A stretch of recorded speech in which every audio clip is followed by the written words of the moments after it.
yo vengo a cantar.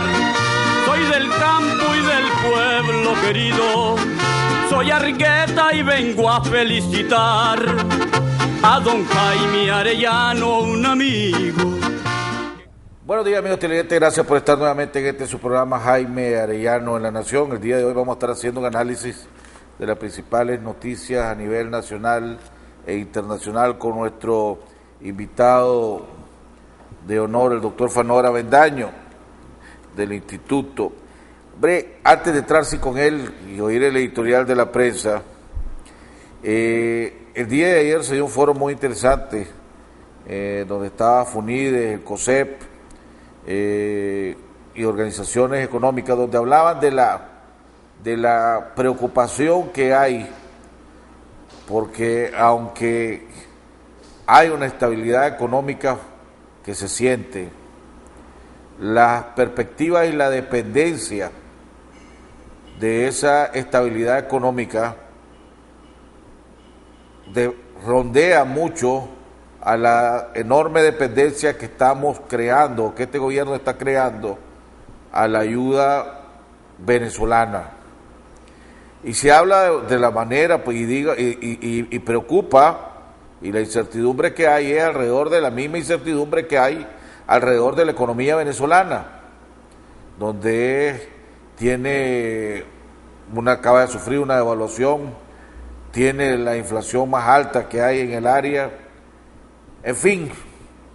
Y hablaban de que lo que hay que hacer es, a esta economía hay que blindarla, hay que fortalecerla, hay que tomar pasos firmes. Y hago este comentario porque desgraciadamente una de las claves para salir adelante, para que Nicaragua salga adelante, es, en primer lugar, tenemos que mejorar nuestra productividad. Tenemos que mejorar y fortalecer y reforzar o darle su lugar, como quiera, dependiendo de los diferentes puntos de vista, a la educación en este país. Hay que fomentar las carreras técnicas en este país. Hay que buscar cómo mejorar la productividad que tenemos para poder dar el salto a la agroindustria en este país, que realmente nos va a dar los saltos económicos que todos deseamos. Y no veo que en varias de estas áreas se estén dando los pasos que se necesita dar. Decía el presidente del COSEP, y lo va a decir en el editorial de hoy, que el sector privado está y va a seguir luchando por la institucionalidad en este país, pero no a costa de sacrificar los avances económicos y sociales que se deben de hacer en el país. Y es aquí donde debe de haber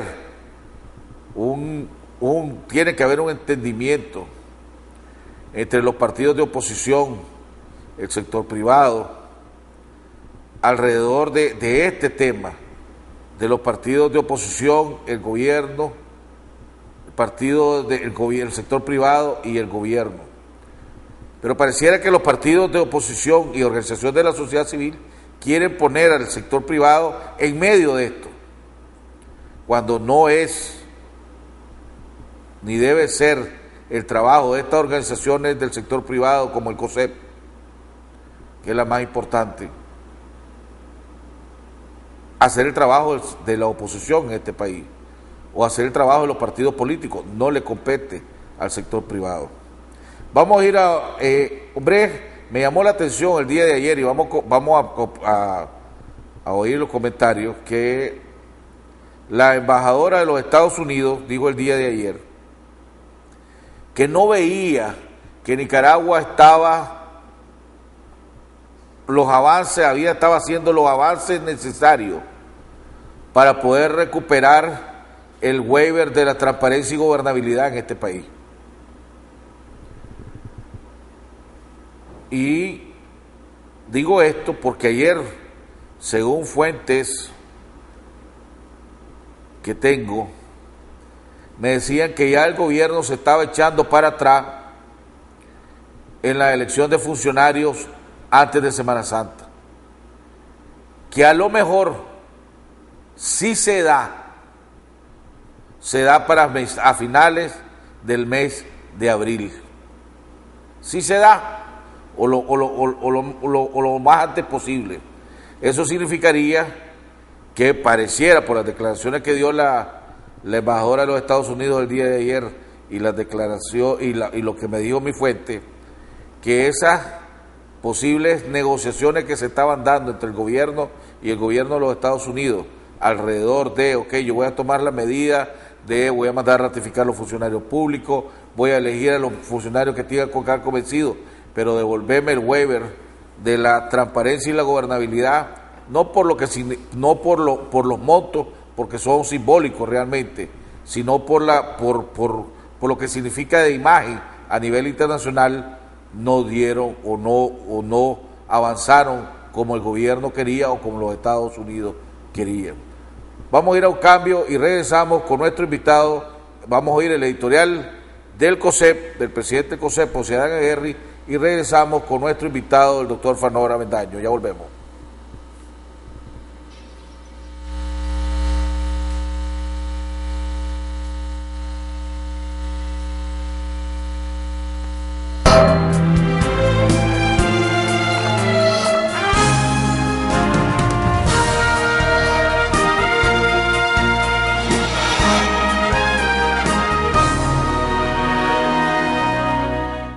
Gracias, televidentes, por acompañarnos. En el mes de marzo del 2012, ya hace aproximadamente un año, se produjo un debate político por el cual la oposición aceptaba emprender negociaciones con el partido de gobierno con el objetivo de fortalecer nuestro incipiente Estado democrático de derecho. En ese contexto, se debe recordar los cuestionamientos que hicieran algunos políticos de oposición y miembros de la sociedad civil, quienes a priori descalificaron el diálogo al afirmar que se convertiría en una farsa y burda manipulación con fines de consagrar formas de opresión o privilegios minoritarios. También recordar los editoriales de prensa escrita que intuían que en el ambiente político lo que prevalecía en relación al diálogo era la incertidumbre, el temor y la desconfianza. De igual forma, pero en sentido contrario, se escucharon nuestras voces en respaldo a esa decisión política al plantear que para nosotros el diálogo era prioritario para que el país encontrara la senda de la vuelta a la institucionalidad democrática, siendo categóricos al afirmar que dialogamos o nos hundimos, aludiendo a la importancia que tiene el diálogo para alcanzar la estabilidad política y mantener la estabilidad económica y social del país. Y en particular, nuestra campaña ininterrumpida hasta hoy, la nación demanda funcionarios electos conforme a la Constitución, pues estamos conscientes que requerimos devolverle la credibilidad y calidad al sistema electoral. Estamos convencidos que requerimos garantizar para los próximos procesos electorales una administración electoral imparcial y transparente, y en general porque se requiere garantizar que las personas propuestas para ocupar cargos en los poderes e instituciones del Estado sean seleccionadas bajo criterios de idoneidad ética y moral. Ese debate político nuevamente ha invadido nuestra vida cotidiana y observamos que surgen las descalificaciones de los mismos políticos y mismos miembros de la sociedad civil y que se reeditan las presiones mediáticas en editoriales escritos para condicionar el diálogo o hacerlo fracasar, al aseverarse que la negociación es, por un lado, para debilitar a la oposición y alcanzar por el gobierno una relativa institucionalidad, y por otro, que se trata de una repartidera de cargos sustentada en una política inmoral, zancudismo o curulismo. Nosotros, desde COSEP, estamos convencidos que la única salida a los problemas políticos, económicos y sociales de nuestro país es a través del diálogo.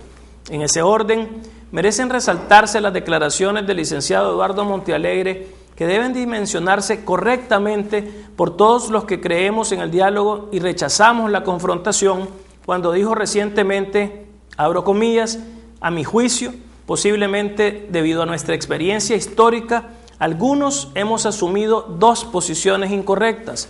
Primero, hemos empezado a creer que dialogar es negativo y que la única actitud respetable es la confrontación. Y en segundo lugar, cuando llegamos a dialogar, confundimos lo urgente con lo importante.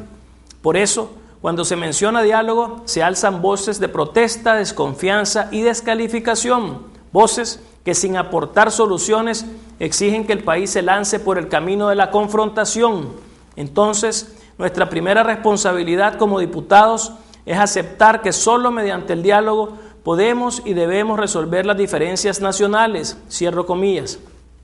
Esa visión tiene coincidencias con las palabras del expresidente de COSEP, Ramiro Gurdián, quien en septiembre pasado, en el Día del Empresario, reflexionando con vehemencia sobre los avatares de nuestro país y la responsabilidad que tenemos que asumir como ciudadanos, dijera: Nicaragua está caminando, no la destruyamos nuevamente. Y nuestro mensaje en ese mismo acto sobre la responsabilidad que tenemos de continuar promoviendo la cultura del diálogo y el consenso, y no la cultura de la intolerancia y la descalificación, promoviendo la construcción y no la autodestrucción. Por eso, con toda firmeza reiteramos el compromiso como ciudadanos de seguir luchando por la institucionalidad, pero no a costa del sacrificio económico y social de este país, y por ello respaldamos el diálogo entre los líderes de la oposición y el partido de gobierno, así como toda decisión política que abone a fortalecer la institucionalidad democrática, diálogo que debemos exigir debe estar sustentado y desarrollado con visión e interés de nación, es decir, se realice pensando no en las próximas elecciones, sino pensando en lo que le vamos a heredar a nuestras próximas generaciones. Este ha sido el editorial de la semana. Fortaleciendo al empresariado, hacemos grande a Nicaragua.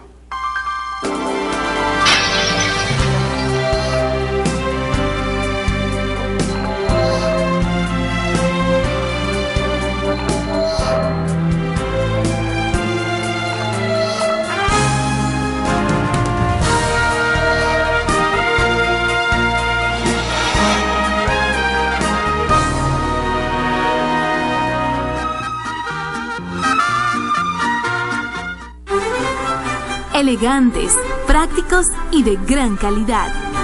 Pisos laminados con gran variedad de estilos, colores y textura para su hogar, oficina o negocio. Resistente a manchas, fácil de limpiar y se instalan sobre cualquier superficie. Descubra qué fácil, práctico y económico son los pisos laminados de techo termoacústicos de Nicaragua. Contáctenos al 2250-7081 del Puente El Edén, 3:30 al oeste. También pregunte por nuestra nueva línea de paredes revestidas y cielos falsos. Nicaragua es nuestra casa. Elijamos bien el camino a transitar y lo que le vamos a heredar a nuestros hijos. Es cuestión de tiempo. Evitemos la contaminación ambiental y recuperemos la grandeza de nuestro país. Amar Nicaragua es mantenerla limpia. Una campaña cívica de El Nuevo Diario. Patrocina.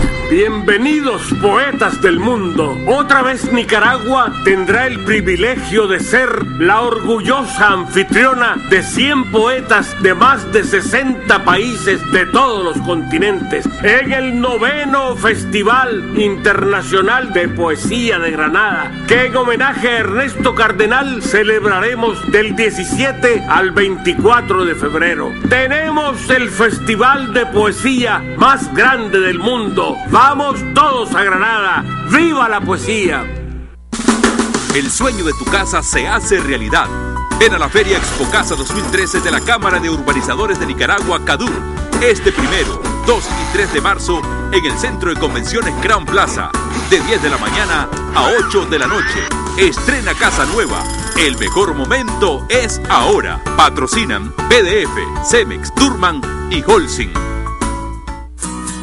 De una comidería a una cadena de restaurantes. De fabricar sillas a muebles para el hogar. De ser una agencia de mensajería a una cadena de encomiendas.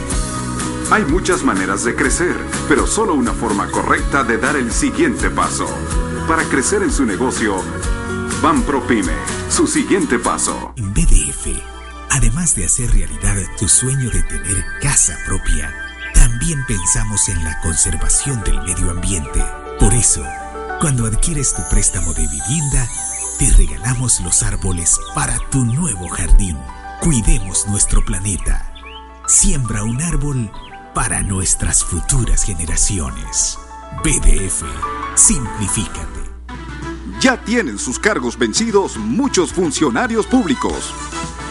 Cargos vencidos significa afectación institucional y económica. La nación demanda funcionarios electos conforme la Constitución. Campaña cívica del Consejo Superior de la Empresa Privada, COSEP. Las conexiones eléctricas ilegales pueden provocar pérdidas materiales, dañando totalmente los aparatos eléctricos de tu hogar o negocio. Terribles incendios que reducen a cenizas el fruto de tu esfuerzo. E inclusive la muerte por descarga eléctrica, arrebatándote la alegría, sueños y esperanzas. Las conexiones ilegales ponen en riesgo tus bienes, tu negocio, tu casa y tu familia.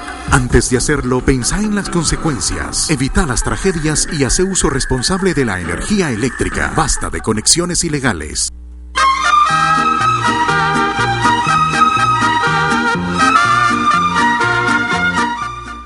Bueno, amigos televidentes, estamos de regreso en la segunda parte de nuestro programa. Está con nosotros el doctor Fanor Avendaño.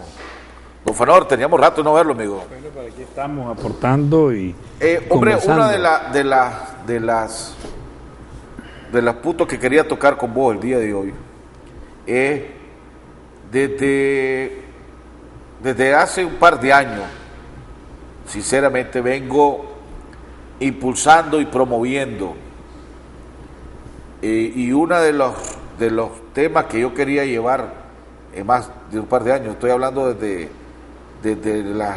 de las elecciones nacionales, y uno de los que yo llevaba como propuesta cuando iba de candidato a diputado era buscar cómo que se eliminara el cobro excesivo que las universidades le hacían a los estudiantes para darle su título.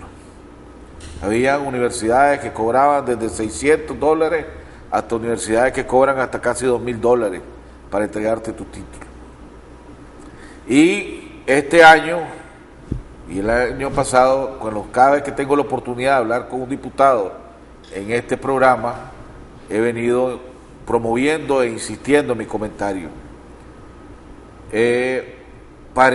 Todo hace indicar, es más, que ya casi es una iniciativa de ley, el diputado Mario Valle, presidente de la Comisión de Educación, Cultura y Deporte de la Asamblea Nacional, y el diputado Wálmaro Gutiérrez, presidente de la Comisión Económica. José Antonio Cepeda también. Y José Antonio Cepeda, pero estoy hablando de los dos presidentes de comisiones, que es el secretario de Andes, si no me equivoco. Sí. Tomaron la iniciativa y presentaron un anteproyecto de ley que más o menos va en ese sentido. Pasa ya el día de ayer, si no me equivoco, fue mandado a la comisión de Mario Valle para que siga el proceso de dictaminar esa ley. He oído dos reacciones de rectores de universidad diciendo que eso es absurdo y que se van a oponer. Y el que ha sido más abierto en su oposición, el doctor ex embajador Gilberto Berman de la UCC. Ha dicho que no, que eso es una barbaridad, que eso es injerencia en las universidades, que va contra la autonomía universitaria, en fin. Pero la verdad de la cosa es que, por lo menos, no sé si en las universidades privadas, pero por lo menos en las universidades que reciben el 6%, ese cobro se debería suspender o reducirse drásticamente. Tu punto de vista, desde el punto de vista como académico, desde el punto de vista de que vos también tenés sos parte de una universidad, ¿qué pensás al respecto? Bueno, es muy importante primero agradecerte sinceramente que iniciemos con este tema, porque sí interesa por decírtelo así, a casi más de 50.000 estudiantes en el país universitario. Las universidades reciben cada año un promedio entre 57 y 63 mil nuevos ingresos, sin incluir a las estudiantes y los estudiantes que ya están en otros años. Quiere decir de que el Estado no puede soportar en sus universidades públicas ni siquiera el 50% de esas personas que ingresan cada año a la educación superior. Es muy importante recalcar algo, Jaime, y lo más importante es que tiene que haber una conciencia del Estado, de los funcionarios del Estado, en este caso, de los grupos, organizaciones o universidades privadas y también de la comunidad universitaria, en este caso profesores, estudiantes y las administraciones de las universidades mismas. ¿Por qué digo esto? Porque es un tema muy importante lo que te voy a señalar. No voy a retomar desde los años 90, 91, donde nace la primera universidad privada que la funda el doctor Adrián Mesa. No, vamos a decir cómo es que las universidades en los últimos 10 años le han dado un gran aporte al país. Las universidades privadas, no hablo del gran aporte merecido y reconocido de las universidades estatales en el país y de las que tienen subvenciones, porque dos universidades, entre otras, están subvencionadas. Tiene que ver los aportes de la universidad. Bueno, o sea, nadie está cuestionando. No, yo te quiero explicar esto para llegar a lo otro. En los últimos 10 años han aportado de manera indirecta a las universidades privadas más de 63 millones de dólares a la educación en el país, dándole ese aporte. Pero también hay que reconocer el Estado constitucionalmente exonera a algunas universidades también, a casi todas. Hay que haber un balance. La exoneración no compensa con lo que se gasta. Es que ahí estás entrando en un tema que no quisiera abarcar todo el programa en ese tema, porque no podríamos. Lo puntual, cuando vos si me querés. decís, y yo entiendo que de tu punto de vista como socio, dueño de una universidad, cuando vos me decís aportamos 63 o contribuimos, ustedes, todas las universidades privadas no son organizaciones sin fines de lucro, son negocios, cobran al estudiante, se quedan con una utilidad, pagan sus impuestos, como me imagino yo, pues todas las universidades pagan sus impuestos, como pagan cualquier negocio, pero son un negocio. O sea, pues ya contribuir, apoyamos a la educación, fortalecemos, pero contribuir, pues, el que contribuye en todo caso son los padres de familia que le pagan a todas las universidades privadas para poder buscar y los enormes sacrificios que hacen para darle una mejor educación a sus hijos, pues, pero... Te voy a explicar algo. Es por eso mismo que es importante. Y no quiero tampoco menoscabar el trabajo de las universidades privadas. Pues, pero... y te agradezco tu intervención porque hay que orientar a la población. Sí contribuís a la educación porque el Estado no puede satisfacer ese estudiante que queda. En eso sí puede. Fíjate qué importante. Dos, sí contribuís porque te voy a hacer una cuestión más sencilla aún. De toda América Latina, la universidad en Nicaragua es la más barata, de toda América Latina. Nicaragua tiene grupos metas en lo que es ese estamento universitario. Mira, hay un grupo meta que va desde $20 hasta $100 donde atender ciertos sectores. Fíjate qué importante. Hablando de $20 por 60 mensualidades, que es una carrera, no llegas ni a $1.500 lo que vale una carrera. En toda América Latina no vale eso. Tenemos después otro segmento que es de $100 a $200 y después un segmento de $300 a $1.000 o más. ¿Qué importancia tiene esto? La importancia es que sí es determinante que la ley regule, y hay que ver si no violenta los aspectos constitucionales. Yo tengo que analizar eso, que la ley regule un arancel de titulación. Para mí que es importante, lo sostengo, pero además nosotros como universidad humanista, yo soy el rector de la universidad, lo venimos haciendo hace 4 o 5 años. No, fíjate que la ley propone, o algunos diputados han propuesto $500. Nosotros con título, certificación, certificado de Gaceta y curso de titulación, no llegamos ni a 400. No, Nosotros sí ya estamos en esa media. Por eso yo dije en mi comentario que el de las universidades privadas, que lo regulen.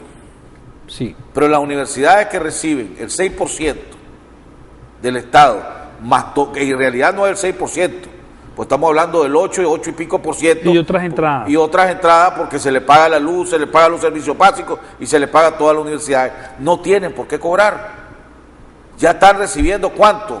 ¿Cuánto recibieron el año pasado las universidades? $100 millones. La universidad del 6% significó ¿cuánto? $100 millones anuales. Y aún así le quiere cobrar al estudiante 200, 300, 400, 600, 1,000, hasta $2,000. No, eso es ridículo. Para mí, a las universidades estatales, ¿verdad? Y ojalá que permitan en la comisión Mario Valle oír los diferentes puntos de vista, ¿verdad? De diferentes sectores, lo de las universidades privadas que la regulen, que le pongan un máximo, ¿verdad? De lo que pueden cobrar y que podría ser de acuerdo al rango del ¿cómo se llama? De lo que cobra del segmento. Del segmento hay que tener cuidado con pero eso. Las universidades que reciben el 6% no tienen excusa para cobrar un centavo a la familia que está sacrificándose. Mira, Jaime, lo adecuado tendría que ser lo siguiente: una universidad no podría cobrar en todo ese proceso de titulación más de $500. Nosotros cobramos menos, nosotros cobramos $300 en todo lo que respecta a titulación, diploma, certificado, etcétera. La Universidad Humanista no tiene problema en ese sentido. Lo que significa? Pero te quiero decir una cosa, solo un paréntesis. No tampoco hagamos de esta ley, y yo voy a hablar con los diputados cuando toque el momento de ir a discutir, un sacrificio también a la clase media que se sacrifica, como vos y yo y otros que están viéndonos, cuando un padre de familia o madre de familia le está pagando con enorme sacrificio una universidad, por ejemplo en la UAM. En la UAM hay clases de $300 hasta $650 y dice la ley que la titulación tiene que ser un máximo de 6 meses, 6 por 6. Está hablando de $3,600. O sea, lo está sacrificando también a la clase media. Por eso es que te estoy diciendo, es que ¿cuánto cobra la María College? 1,000 por 6. Pero ¿de dónde sacan? O sea, eso también está sacrificando un sector. Oíme, mira, además, por eso, pero volvamos a la clase más pobre. ¿Sabe lo que significa para una familia que estudian en UNAM, que estudian en la Universidad Agraria, claro, que estudian en la UNI, decir cuánto vale, un estudiante, cuánto paga en la UNI, lo que no están, $30, $20? Bueno, es que hay una cosa, el estudiante que está con el 6% no llega a pagar ni $20 al mes. Pero no es ese, ¿cuál va a tomar? ¿El averaje? No, te cuento. Porque vos tenés en esta universidad de la parte privada, ¿no? Sí, eso es otra cosa. Bueno. Que no debería de ser, pero tiene su fundamento en aspectos también de sobrevivencia y desarrollo de la universidad. Que están en la Universidad Agraria. O que vienen de los departamentos a estudiar en UNAM. Que tienen que sacrificarse. Que vos los veas todos estos chavalos cuando los fines de semana pidiéndose el RAI de regreso a su casa porque el costo del bus, del pasaje interurbano no les da. Que les tenga que decir que después de tantos años de sacrificio tienen que ir a buscar cómo reunir $300, $400, $500 para pagar el título, porque si no, no le dan el título y entonces, aunque ya terminó su carrera, no puede conseguir trabajo porque no tienen el título. ¿Cuánto se va a tardar esa familia en reunir $300, $400, $500 y $600 si con costos jodidos puede pagar los gastos de todos los días? Hombre, es inverosímil y ojalá, y felicito a estos 3 diputados que al fin lo pusieron por escrito, pero ojalá en la comisión que esté ahí Mario Valle entienda que tiene que ponerle un techo a las universidades privadas y las universidades que reciben el 6%, que ya reciben $100 millones al año, ¿verdad? De los nicaragüenses, de los mismos que se están sacrificando, pagando sus impuestos. Hombre, no hay que, ahí sí que no tienen excusa moral para cobrar un centavo, por lo menos desde mi punto de vista. Te quiero hablar en honor a la verdad. Yo no respondo por el CNU ni las universidades del Estado, pero quiero decirte algo de lo que yo tengo conocimiento. La UNAM, la UNI y las universidades presupuestadas con el 6%, hasta donde yo tengo conocimiento, no te cobran un gran arancel por titular a alguien. No tengo ni por qué venir a ser abogado de esas universidades. 5.000, 6.000, 7.000, 8.000 Córdoba. Te digo el conocimiento que tengo yo. Pues. Ahora, respondo a lo que vos hablas de las universidades privadas. Sí es necesario que se regule un arancel de titulación. Nosotros ya lo autorregulamos en la Universidad Humanista. No vengo a decirte que estoy en contra. Lo que sí creo que debe haber una sensibilidad en la ley que tenga un techo, como vos señalabas. El techo es de 6 mensualidades y que no sobrepase a determinado monto. Vamos a ir a un cambio. Cuando regresemos, hombre, me llamó la atención el día de ayer, porque ya desde hace varias semanas se venía especulando y se viene rumorando que se va a dar la elección de funcionarios públicos y que era parte de una estrategia del gobierno cuando mandó a ratificar los funcionarios públicos, que todo eso era parte de una estrategia para tratar de salvar o que este año no le cancelaran nuevamente el waiver de la transparencia y gobernabilidad.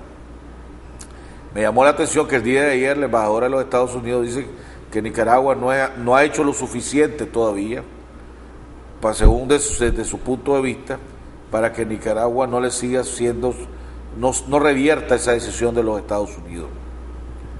El día de ayer supe que, pues, según una fuente mía, el gobierno había dicho que si elige va a elegir hasta finales de abril.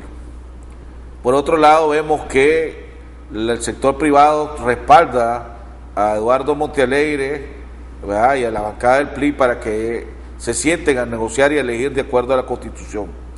Vemos en la bancada del PLI que, y yo creo que esta es culpa también de la misma Frente Sandinista, y creo que ellos deberían de sentarse de una vez por todas, que cada día, cada diputado, os quieren ser, ¿verdad?, que ahí aparecen ahora que ellos quieren ser magistrados, o empiezan a proponer cada vez más nombres, que propongo a la Dora María Telle, que propongo a Roberto Curni, que propongo a Rojas Arteaga, que propongo a Julio Icaza, que propongo a Sergio Cuaresma, que propongo a Chico Pérez, ¿verdad?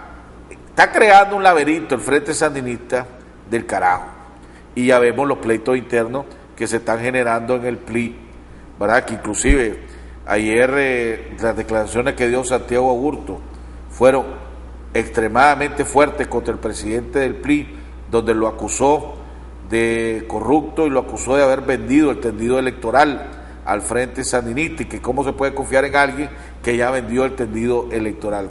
Quiero oír tus puntos de vista alrededor de ese tema. Vamos a un cambio y ya regresamos con nuestro invitado, el doctor Fanor Avendaño.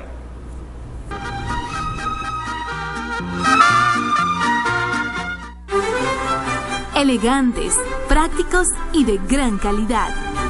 Pisos laminados con gran variedad de estilos, colores y textura para su hogar, oficina o negocio. Resistente a manchas, fácil de limpiar y se instalan sobre cualquier superficie.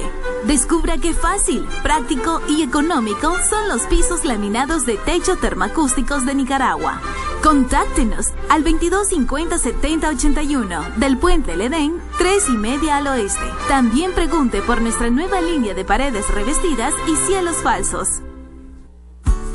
Soluciones Movistar para hacer crecer tu negocio.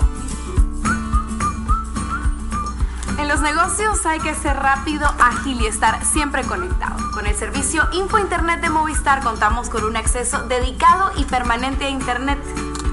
Todo esto gracias a la conexión rápida y estable de fibra óptica exclusiva de Movistar. Además, si trabajamos hasta tarde, no hay problema porque cuenta con atención las 24 horas del día y con el mejor servicio al cliente. Tenemos lo que tu negocio necesita, con el mejor servicio al cliente. Por eso, más empresas nos prefieren. Movistar. Compartida, la vida es más. AEI Nicaragua. Producimos energía en nuestro puerto del Pacífico, muy cerca de la capital y a orillas del lago Cocibolca. Empresa de clase mundial, con más de 12 años de entregar energía de calidad para Nicaragua. Con la empresa energética Corinto, Tipitapa Power Company y el proyecto eólico Amayo 1 y 2. Como una empresa de clase mundial y operada 100% por profesionales nicaragüenses. Esta es la energía que mueve al país. AEI Nicaragua. Energía para el desarrollo. 1-800-7000, Farmacia Familiar. Te recetamos carro nuevo. Compra tus medicinas al 1-800-7000 de Farmacia Familiar y gana un Kia Picanto 2013. Acumula acciones por cada 100 córdobas de compra. Duplicalas al suscribirte al Boletín Familiar desde nuestra página de Facebook. Llamada gratis, entrega gratis y automóvil de regalo. 1-800-7000, Farmacia Familiar. Mantente informado todo el día en cualquier lugar. Así lo hacen casi 4 millones de visitantes a nuestro sitio web, con transmisión en vivo las 24 horas del día, con un amplio archivo de notas y videos. También puedes seguirnos en Facebook y Twitter y suscribirte a nuestro boletín electrónico Cuarto Poder para que cada día tengas en tu correo un resumen ejecutivo de las principales noticias del día. Suscribirse es fácil. En la página principal de canal15.com.ni ingresa tu correo electrónico. Inmediatamente recibirás una notificación, dale a aceptar y listo. Recuerde, somos 100% noticias, con primicias a toda hora.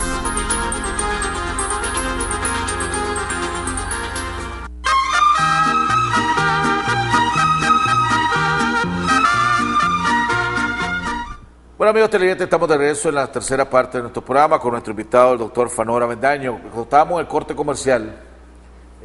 Agradezco, nos llamó el doctor Oscar Carrión, asesor de la Asamblea Nacional, asesor de la bancada democrática, tengo entendido, que nos informaba que el día de hoy también la bancada democrática va a presentar otra iniciativa de ley alrededor del tema del control y la regulación que se le debe dar a los títulos que le cobran, o el valor o la manera de lo que le cobran a los universitarios, que la tenían desde hace rato, pero por estar revisando los puntos, las comas, etcétera, se le fue arriba la bancada del Frente Sanista. Y lo importante no es quién la presenta primero, porque al fin y al cabo ojalá que salga de aquí sí una ley, y yo sí voy a hacer una campaña desde este programa, y la vengo haciendo desde hace tiempo, que las universidades que reciben el 6% no cobren un centavo a los estudiantes, y las universidades privadas que se les regule hasta una cuota, y no puede ser como vos decís, pues, porque también una familia que está a clase media, que está haciendo un enorme sacrificio para meterlo a la UAN, que a la hora de la piedra poma no es lo que pagás, pues, porque te dicen $120 y después más el libro, más el otro, más lo otro, más el otro, salís pagando $200 y $300 al mes. 6 meses son $1,800. ¿Cuándo, papá? No, tampoco debe ser así, pues, en este sentido. Tema político, vos que has estado...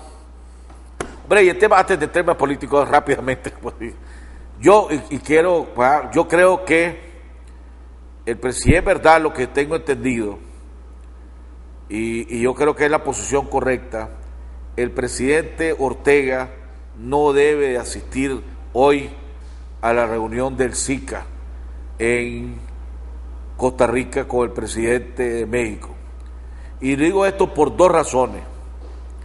Cuando el presidente Ortega era presidente del SICA, la presidenta de Costa Rica no vino ni una sola vez a las reuniones del SICA, ni una sola vez, y la boicoteó. En segundo lugar, creo que y el presidente, que en ese entonces era el presidente electo de México, trató de hacer varias reuniones con los presidentes de Centroamérica sin tomar en cuenta que el presidente del SIC en ese momento era el presidente Ortega. Trató de organizar 1 o 2 veces en Guatemala, y creo que trató de organizar otra vez, no sé si en Honduras o en El Salvador, cuando lo lógico es que usara a través del presidente del SICA, que es el presidente Ortega.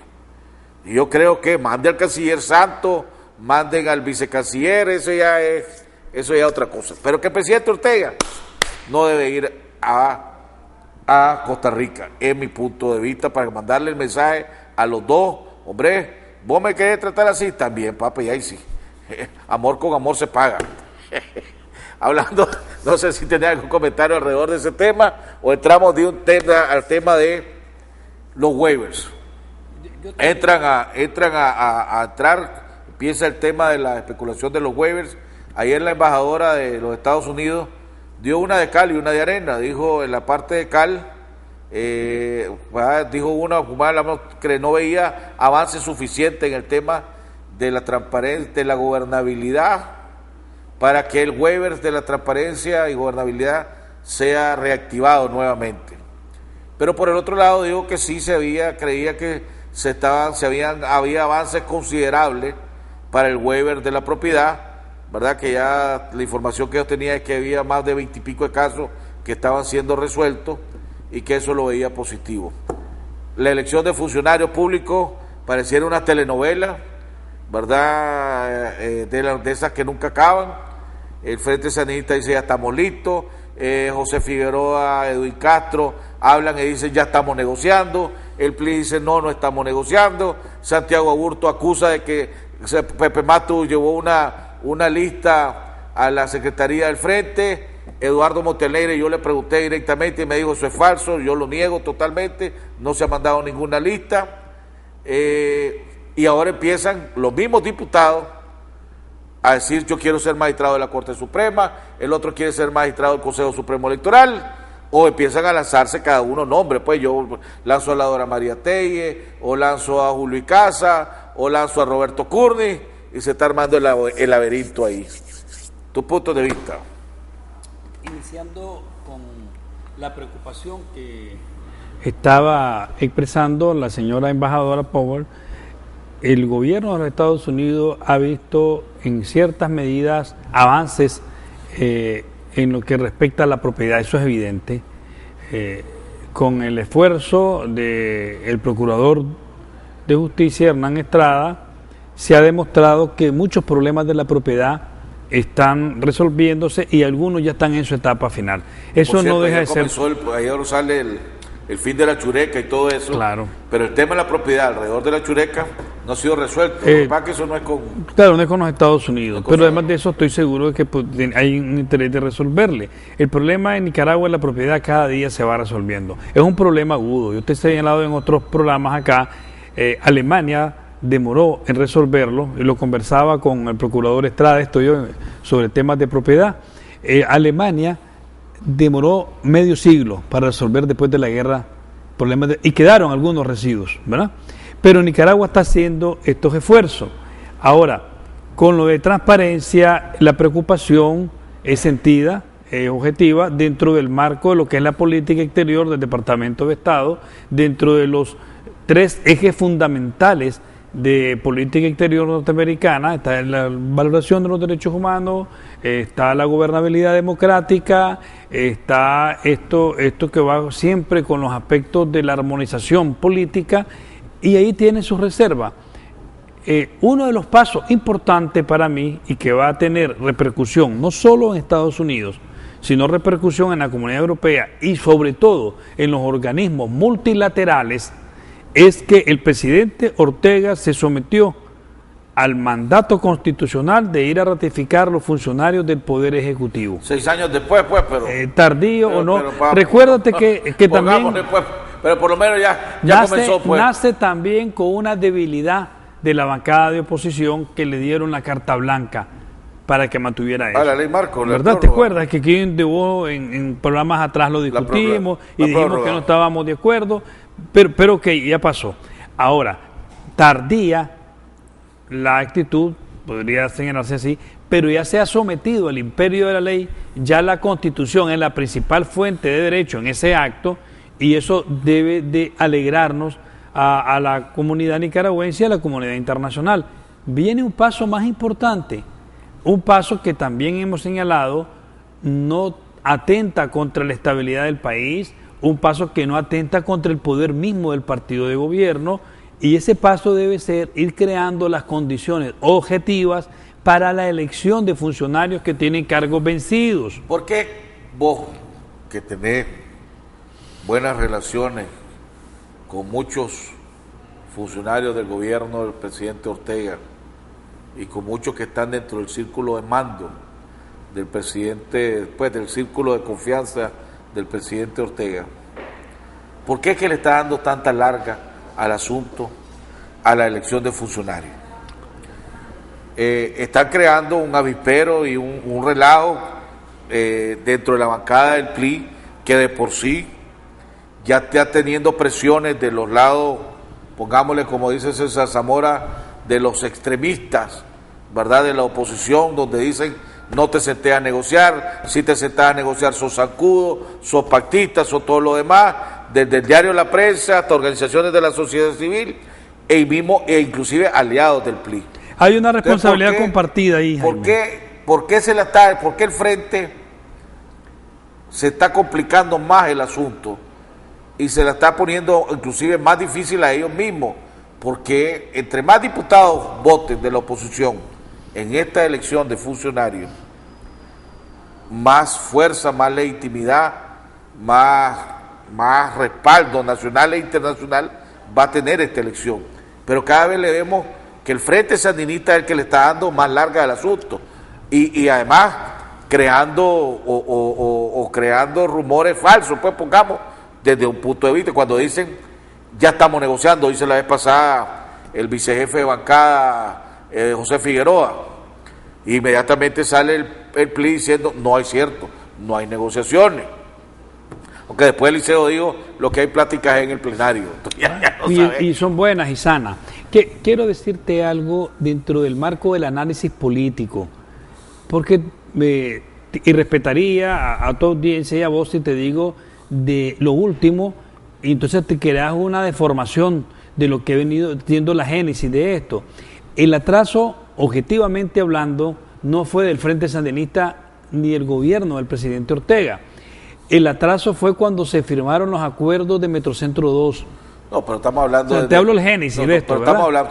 Te hablo del génesis. Después vino, discúlpame, después vino un bombardeo, o escúchame bien, un bombardeo de un diario de la carretera norte que no tenía que negociarse. Este bombardeo incidió en el liderazgo de Eduardo Montealegre y después vino un acomodamiento del Frente Sandinista con una enorme bancada que ya estando en el poder y estando con mayoría... Tiene más de un año de tener, ¿verdad?, 63 diputados. Sí, te estoy haciendo el análisis por etapas, ¿verdad?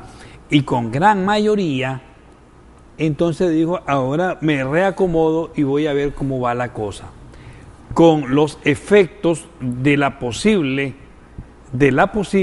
disminución de influencia venezolana, con toda la problemática de Venezuela y el Cono Sur, con las nuevas negociaciones del Fondo Monetario y del Banco Mundial, con ese acercamiento que has visto vos del presidente Ortega con tres países fundamentales de Europa, léase Alemania, España y Francia para las relaciones de Nicaragua, con un contexto mexicano diferente y con una Centroamérica un poquito coordinada con Nicaragua y con el liderazgo del presidente Ortega en algunos sectores y hostil con la presidenta Chinchilla en Costa Rica, el presidente Ortega está viendo la posibilidad de sí ratificar para estabilizar y reafirmar el Estado de Nicaragua como un Estado que tiene soporte y estructuras democráticas. Pero no lo hace pues, con la rapidez, pongámosle. Si me dejas terminar, okay, yo te lo agradecería.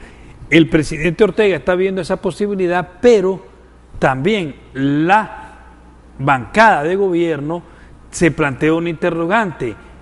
Yo quiero elegir y tomar en cuenta al PLC y tomar en cuenta al PLI, pero el problema es que no encuentro una bancada hegemónica, homogénea, que planteen y digan, estos son mis candidatos y candidatas, discutámoslo como en todo parlamento del mundo, como en todo país civilizado, y vemos qué listas definitivas ponemos. Te quiero decir algo que aquí se ha señalado mucho. Porque el Frente, según nos señalan inclusive. Según el PLI, el Frente no se ha sentado formalmente, puede decirme claro, ya. Pero hay que hacer un análisis. Tenemos también que entender algo. la unidad de la oposición es determinante para la estabilización del país. La unidad de la oposición es determinante para un buen gobierno del presidente Ortega. Una oposición cohesionada, clara, con sus objetivos, con sus planteamientos, estabiliza a un país. Pero veo una cosa yo en el análisis, no en la parcialidad. El líder de la oposición aquí, hasta hoy día se ha demostrado en diferentes procesos electorales y en las coyunturas políticas que tiene ese timón de liderazgo Eduardo Montealegre. Eduardo Montealegre, supongamos, ahí vamos a hacer una conjetura abstracta, valga la expresión, Eduardo está conduciendo el bus de la oposición. Él es el conductor, es el piloto de ese bus. Pero si a un piloto de un autobús... Pero cada día hay más cachimbeo dentro de ese bus. Correcto. Y los hincas, y le quitas la gorra, y le cerrás los ojos para que no maneje bien. O sea, deliberadamente estás deteriorando el liderazgo y a la oposición. Hoy por hoy, la empresa privada, como lo dijo muy acertadamente, Achan, como ha venido haciendo, sectores sociales, sectores intelectuales, tenemos que entender, hay un liderazgo del gobierno fuertísimo, con toda una personalidad, una historia y una estructura partidaria que es del partido de gobierno. Y cuando se está consolidando un liderazgo de Eduardo Montealegre, de un partido, de un sector de oposición, sobran que vaya a jicar, que meta el pie, que le cierre los ojos a ese piloto del bus. O sea... Pero el Frente está contribuyendo a eso. Yo no sé si el Frente está contribuyendo, bueno. Pero una de las cosas que para mí tiene cierta ingenuidad política es que toda la culpa aquí se le echa al Frente. Pero olvidémonos... No, aquí hay responsabilidades patrióticas de cada persona que tienen que asumir. El Frente Sandinista tiene los 63 votos desde hace más de un año para poder elegir a todos estos funcionarios. Y aquí no se han electo estos funcionarios de acuerdo a la Constitución porque el Frente no le ha regalado la gana. Punto. Porque allá no, los 20 y pico diputados de la bancada democrática lo que pueden contribuir, pongámosle, por usar esta palabra, es a legitimar esa elección hasta cierto punto. No pueden pero incidir. No es, pero que pueden evitarlo y pueden tener espacio. No pueden evitarlo. Ahora, inciden y pueden tener espacio, Jaime. Supuestamente, según fuente, para el gobierno es muy importante en los megaproyectos que quiere realizar en este país que las relaciones Nicaragua-Estados Unidos se mejoren. Y aunque a la hora de sumar pesos y centavos, que se diga que la ayuda bilateral entre los Estados Unidos y Nicaragua significa 50, 60 millones de dólares al año, que para un país como Nicaragua, pues 60 millones son 60 millones, pero en realidad no es comparado con lo de Venezuela, es centavito. Por imagen, cuando aquí hablas con inversionistas que quieren venir a invertir 2.000, 3.000, 4.000, 5.000 millones de dólares en los megaproyectos que este gobierno ha tomado la decisión, que es el plan B de la ayuda venezolana por si se cae, decir que Nicaragua, no, hombre, la ayuda bilateral, la ayuda bilateral con Estados Unidos está cortada, eso te da un detente a los inversionistas de esta magnitud. Objetivamente sí. Entonces, pareciera que el gobierno había dicho, ok, voy a mejorar esto, mando la elección de la ratificación de los funcionarios, el siguiente paso es la elección de funcionarios. Ahora parece que no se va a dar tampoco, ¿verdad? Según mi fuente, no se va a dar ya ni en marzo, y probablemente si se da hasta finales de abril, atrasando más esto, creando más especulación, haciendo que todavía se desbarate más la bancada del PRI, si se puede desbaratar más, pues, porque cada día, cada diputado sale proponiendo, yo propongo a Chico Pérez, yo propongo a la otra, yo propongo, o salen otros diciendo yo quiero ser y tengo el derecho a ser, o sale Indalecio Rodríguez diciendo que el presidente del PRI y Martínez Cole y varios, ningún diputado debería de optar, y entonces dicen sí tenemos derecho. Y después el otro le acusa, si vos sos corrupto, ya te vendiste. Bueno, el laberinto que está pasando dentro del PRI. Bueno, te quiero explicar dos cosas muy breves sobre este tema. Voy a empezar por el primer aspecto que señalaste. Es cierto que ese waiver de transparencia es importante, pero no es lo único ni determinante en la relación Estados Unidos-Nicaragua. Estamos hablando para los megaproyectos. Y te voy a explicar algo importante. La comunidad internacional monitorea las relaciones Estados Unidos-Nicaragua. Hay un aspecto donde no está de acuerdo, como es la transparencia, de la cual yo considero también que debe haber avances en Nicaragua, indudable. Pero hay otros aspectos, el blanqueo de capitales, el terrorismo, el narcotráfico, son alianzas que Estados Unidos ha hecho con Nicaragua y que tienen saldos positivos. Y te voy a dar un referente importantísimo. Dice John Kerry en los Estados Unidos en el Congreso que dentro de los países del ALMA, el país que tiene mejor relación con los Estados Unidos, ¿cuál es, Jaime?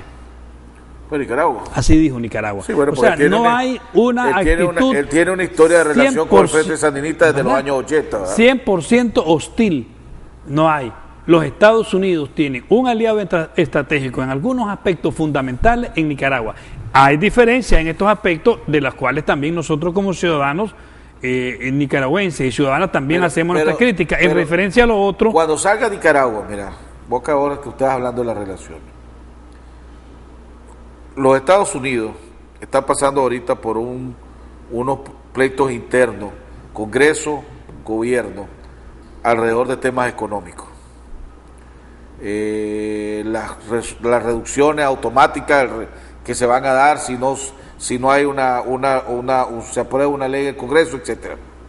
Una vez que esto pase, que va a pasar en los primeros 3 meses para finales de marzo ya tiene que estar, bueno, el 1 de marzo termina esto. Las aguas se van a ir calmando y entonces se van a empezar a tocar otros temas. Y vos tenés en la presidencia del Comité del Senado de Relaciones Exteriores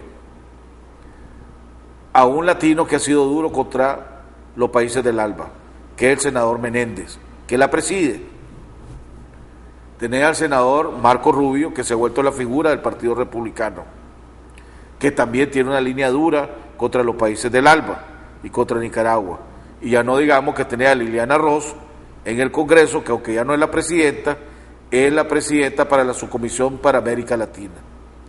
Y Menéndez tiene una excelente relación con Kerry, ¿verdad? Trabajaron, fue su mano derecha cuando Kerry era en el Senado.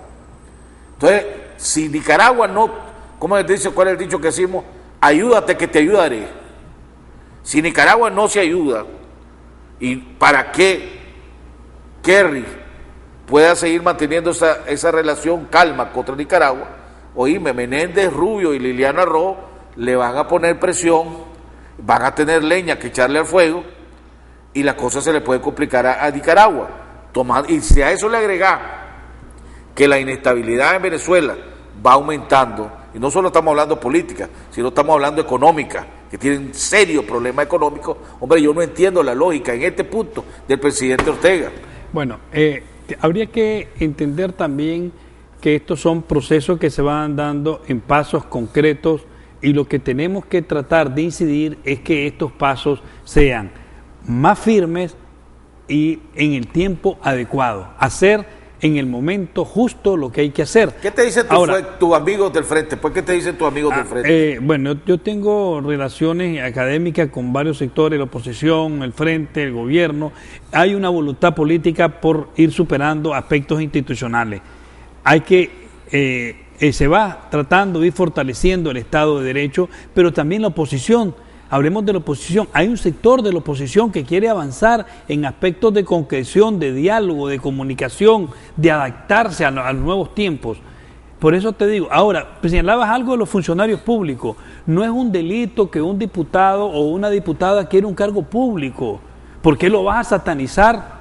Que Montealegre o que Liceo Núñez quiere un cargo público. Si el plenario, si las negociaciones en un parlamento, que es lo más adecuado, le ven calidades, bienvenido. ¿Por qué vas a satanizar de que Eduardo Montealegre ponga a alguien de la sociedad civil o el señor Ortega también en su bancada? Legalmente no tienen nada, pero no tienen. Eso es algo que ustedes, los pescaditos, en las reformas del 95 se pasearon, y eso es uno de los errores, una de las razones por las cuales los poderes del Estado están siendo, hay bancadas políticas.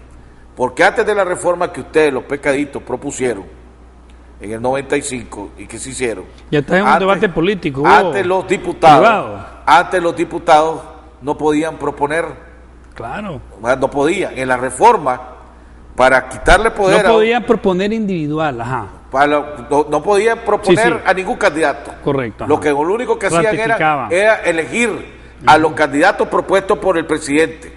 Pero como estaban en pleito con Toño Lacayo y además se querían beneficiar en esas reformas del 95, ¿verdad? El MRS, los pescaditos y varios bancadistas, lo que hicieron es, hombre, repartámonos. Ahora nosotros podemos proponer y ser propuestos para esos puestos. Cuando antes lo único que funcionaba era el presidente mandaba una terna, los diputados no la aceptaban, bueno, regresaba la presidente, el presidente mandaba otra. Pero solo podía ser electo lo que el presidente presentara. Jaime, y de ahí donde salen, la Asamblea Nacional se ha convertido en un lugar para negociar, y la mayoría de todos los magistrados que están en casi todos los poderes de Estado, desde entonces para acá, han sido exdiputados. Ante la opinión pública, Jaime, los parlamentos los componen los partidos políticos. Y los partidos políticos nacen para optar al poder. Y las fuentes de poder son los órganos mismos del Estado. Si estamos claros. Por favor, Jaime, no te confundas. Si nadie te está diciendo eso. Soy un académico, soy un profesor universitario.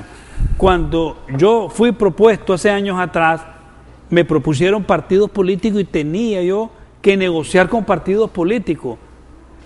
Cuando está en el Parlamento, los partidos políticos con sus representantes tienen la obligación, ni siquiera es un autoprivilegio, tienen la obligación de elegir representando sus intereses partidarios políticos. Lo que tiene que prevalecer es el supremo interés de la patria. Lo que tiene que prevalecer es que cuando este hombre o mujer llegue a ese cargo, defienda, represente y se subordine a la Constitución y a la ley. Pero no vas a poder decir que vas a llamar a la Madre Teresa de Calcuta y la vas a elegir magistrado en la Suprema Corte. No, pero lo que te estoy diciendo es esa caja de Pandora que abrieron ustedes. Fue legítima y estabiliza un país en todos los países del mundo. Esas son fíjate, para mí, en mi opinión, esa reforma que hicieron los pescaditos con el MRS en el 95, donde ustedes se recetaron el poder elegir, proponer y ser electo. Pues no, elegir no, porque siempre ha podido poder elegir. Ser electo y proponer, ahí es la caja de Pandora que tiene, que ahí donde se empezó a destruir y se empezaron a volver todos los poderes del Estado en bancada política. Mira, en primer lugar no estaba, desde mi punto de vista. Te voy a explicar, en primer lugar yo no estaba de diputado. En primer lugar, pero estoy hablando de tu partido, pues los pescaditos fueron los que más promovieron. La reforma del 85 fue despartización del ejército. No estoy hablando del 85, estoy hablando del 95. No, del 95, perdón. Despartización del ejército. 1. 2. Que el presidente no legislara sobre impuestos. Que el estado de emergencia lo decretara la asamblea, el presidente lo notifica. Yo te estoy hablando de lo malo. No al servicio militar. Mira cuántas cosas fue la reforma. Pero hablar de lo malo, pero no de lo bueno. No, sí que no estamos hablando de la reforma. Y otra vez, democratizar el Parlamento como eso. El gran problema que hay ahorita. El presidente presentaba ternas. ¿Cuál es la palabra correcta? Partidización que hay en los poderes del Estado. ¿Y a dónde se origina eso? De la reforma que pasaron en el 95, desde mi punto de vista. Comentarios finales. Bueno, no fue el tiempo cada vez que nos ponemos a discutir. Que es una buena oportunidad para mí, que la oposición en el país es necesaria para estabilizar al Estado, al gobierno, a la sociedad. Creo que la oposición debe tomar una actitud seria. El PLI tiene una gran responsabilidad, el PLC tiene una gran responsabilidad. No es descalificándose, no es denigrándose, no es debilitando liderazgo, que se cree un liderazgo de nación. Sí creo que hay que darle una oportunidad. En esta ocasión coincido totalmente con el editorial del COSET. Hay que darle una oportunidad, hay que dejar que conduzca la negociación con el liderazgo de Eduardo Montealegre, con el liderazgo que tiene el Frente Sandinista, que es fuerte, y hay que estabilizar el país porque va en un buen rumbo macroeconómico, pero necesitamos que las mayorías que son los pobres, hombres y mujeres de este país, también se fortalezca la microeconomía y la estabilidad social, para que el país verdaderamente avance, y no solo con unos indicadores macroeconómicos estables. Eso no es suficiente. Hay que salir de la extrema pobreza y de la pobreza en este país. Bueno, mi excelente, hemos llegado al final del programa. El día de mañana va a estar con nosotros la directora del Movimiento por Nicaragua, Violeta Granera. Vamos a estar oyendo los puntos de vista que tiene las organizaciones de la sociedad civil alrededor de todos estos temas que están pasando. Nos vemos el día de mañana en otro interesante programa aquí en Jaime Arellano en La Nación.